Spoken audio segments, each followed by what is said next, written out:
Grace and David stood before the altar, vowing to spend their lives together. Grace was radiant, dressed in a flawless white gown, while David exuded charm in his tailored suit. To the world, they were the picture of a perfect couple. But for Grace, it was far from perfect. Her heart wasn't in it. She had married David for financial security, not love. Months into the marriage, Grace found herself sinking into despair. David's demanding nature grated on her nerves, and his dismissive attitude left her feeling unvalued. She tried to mask her unhappiness, but the facade was wearing thin. "What's wrong, Grace?" David asked one evening as they sat in their spacious living room.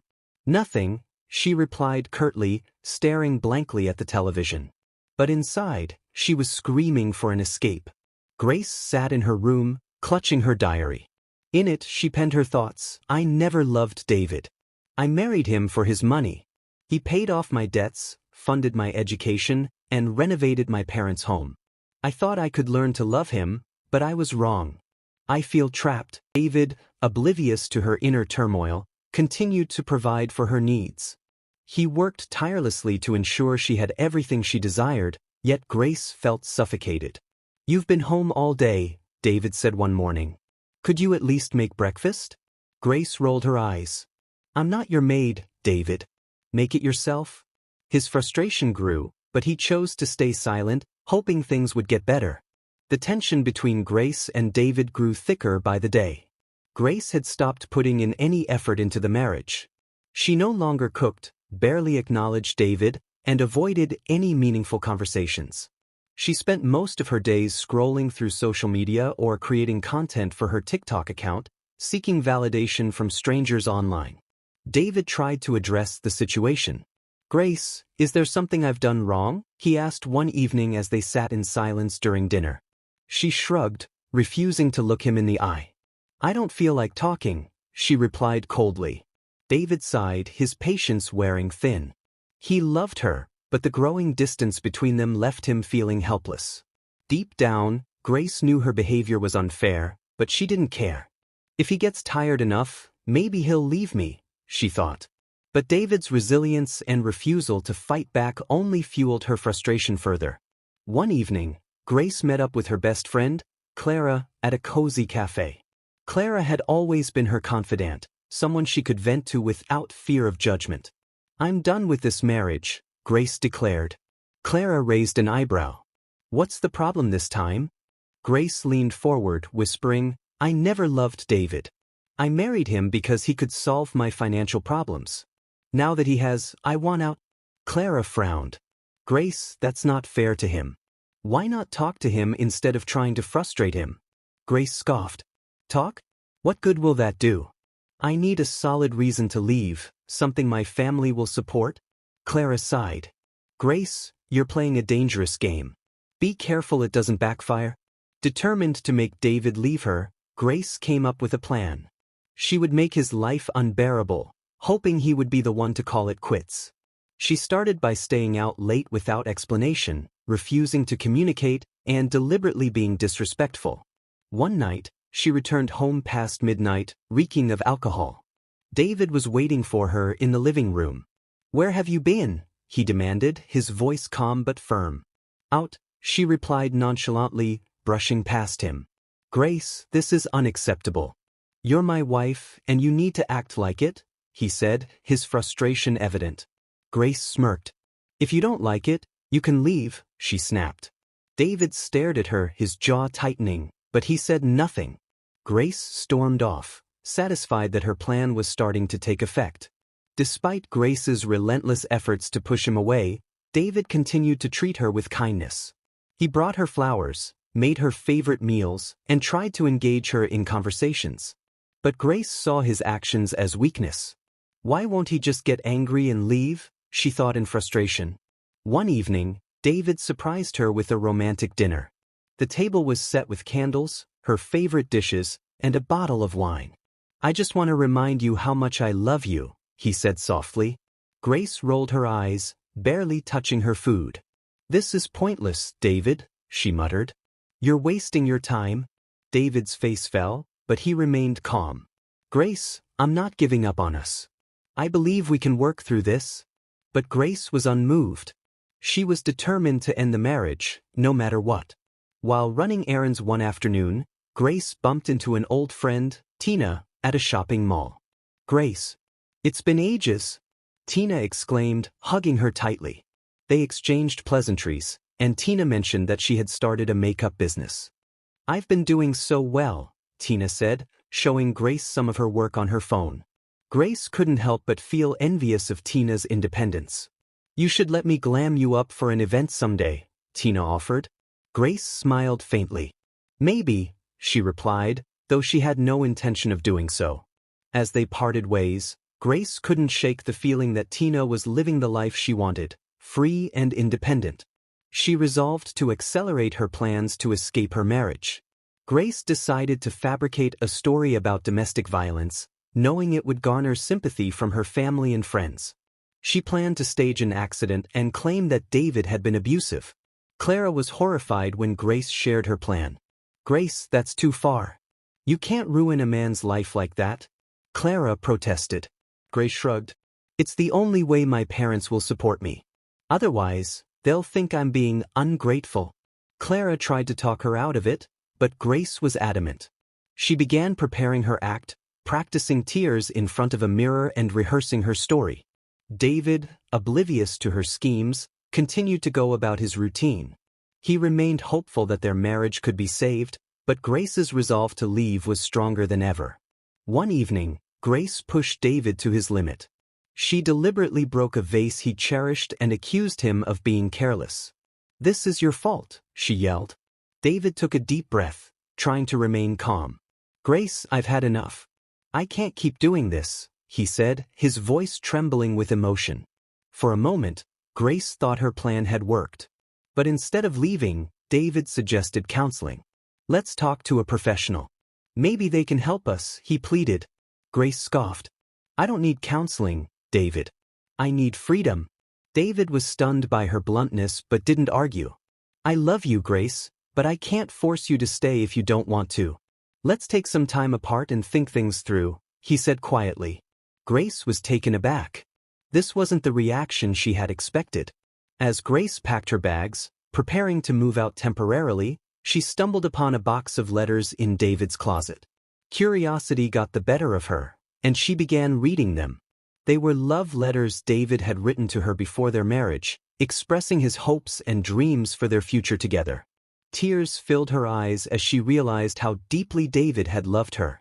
For the first time, she felt a pang of guilt. "Am I really this heartless?" she thought. But she quickly brushed the feeling aside. "It's too late for regrets," she told herself. That night, as David helped her load her bags into the car, he said, "No matter what happens, Grace, I'll always care about you." His words lingered in her mind as she drove away, unsure if she was making the right decision after all. Grace moved into a small apartment on the other side of town, reveling in her newfound freedom. She felt a sense of relief being away from David, but it wasn't as satisfying as she'd imagined. The emptiness of the apartment weighed on her, and her attempts to distract herself with social media and outings felt hollow. Meanwhile, David threw himself into work and tried to focus on self-improvement. He started going to the gym, reconnecting with old friends, and exploring new hobbies. Although his heart ached for Grace, he decided not to reach out. If she wants to come back, she will. "I can't force her," he thought. Grace noticed David's absence in her life. Despite her efforts to ignore him, she caught herself checking his WhatsApp status and stalking his social media. She was shocked to see how well he seemed to be doing without her. One evening, Grace attended a party hosted by her new neighbor, Felix. He was charming, confident, and everything she thought she wanted in a man. Felix flirted openly with her, making her feel desired in a way she hadn't felt in years. As the night went on, Felix leaned in close and said, "You deserve better than whatever made you leave your husband." Grace felt a thrill but also a pang of guilt. For a moment, she wondered if she had made a mistake leaving David. She brushed the thought aside and let herself enjoy Felix's attention.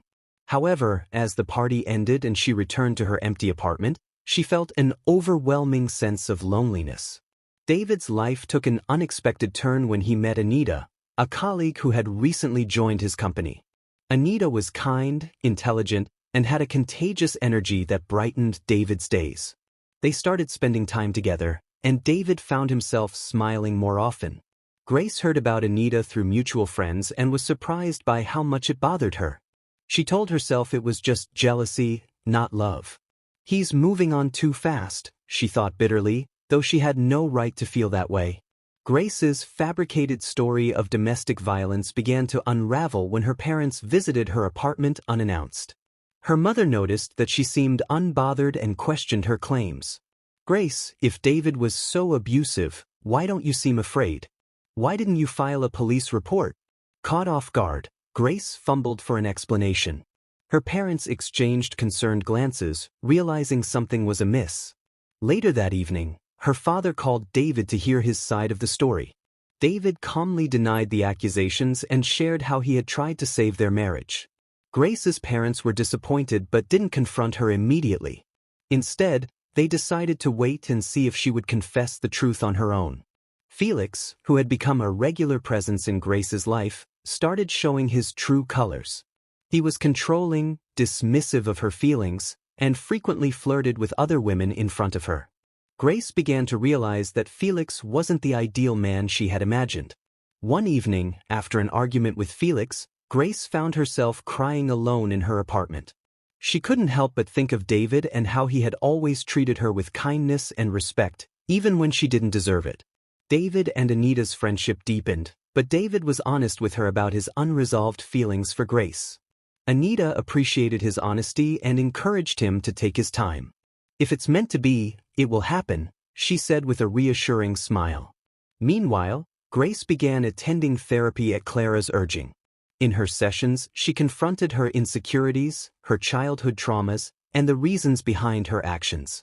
Slowly, she started to understand the depth of the damage she had caused, not just to David but to herself. One rainy evening, Grace picked up her phone and stared at David's number. Her heart raced as she debated whether to call him. After several minutes of hesitation, she pressed the call button. "Hello." David's familiar voice answered. For a moment, Grace couldn't speak. "David, it's me," she finally said. "I just wanted to say, I'm sorry for everything." David was silent for a moment, then replied, "Thank you, Grace. That means a lot. How are you doing?" They talked for a while, their conversation tentative but genuine. Grace felt a flicker of hope that perhaps not all was lost. Grace decided to visit her parents and confess the truth about her fabricated story. With tears in her eyes, she admitted, "David was never abusive. I made it up because I wanted an excuse to leave." Her parents were disappointed but appreciated her honesty. "Grace, you need to take responsibility for your actions. If you truly regret what you've done, make amends," her father advised. Grace realized that she couldn't undo the past, but she could try to make things right. Grace reached out to David again, this time asking to meet in person. They met at a quiet cafe, where Grace poured out her heart, apologizing for all the pain she had caused. David listened patiently, his expression unreadable. "Grace, I loved you deeply, but you hurt me in ways I never thought possible. I'm not sure if we can go back to the way things were," he said honestly. Grace nodded, tears streaming down her face. "I understand. I just want you to know that I'm truly sorry and that I'm working on becoming a better person." David appreciated her sincerity but needed time to process his feelings. Months passed, and Grace continued her journey of self-improvement. She focused on her career, mended her relationship with her family, and maintained her therapy sessions. David, too, found peace and clarity. He and Anita decided to take their relationship slow, giving him the space to heal completely. One day, David and Grace crossed paths at a mutual friend's event. Their interaction was warm and cordial, with no bitterness lingering between them. As they parted ways, both felt a sense of closure and gratitude for the lessons they had learned. Though their paths had diverged, they had grown stronger as individuals, ready to embrace whatever life had in store for them. Thanks for watching. If you enjoyed this video and want more captivating stories, exclusive insights, and engaging content, make sure to hit that subscribe button and turn on the notification bell. There's so much more coming your way, and you won't want to miss it. Stay tuned, stay inspired, and I'll see you in the next one.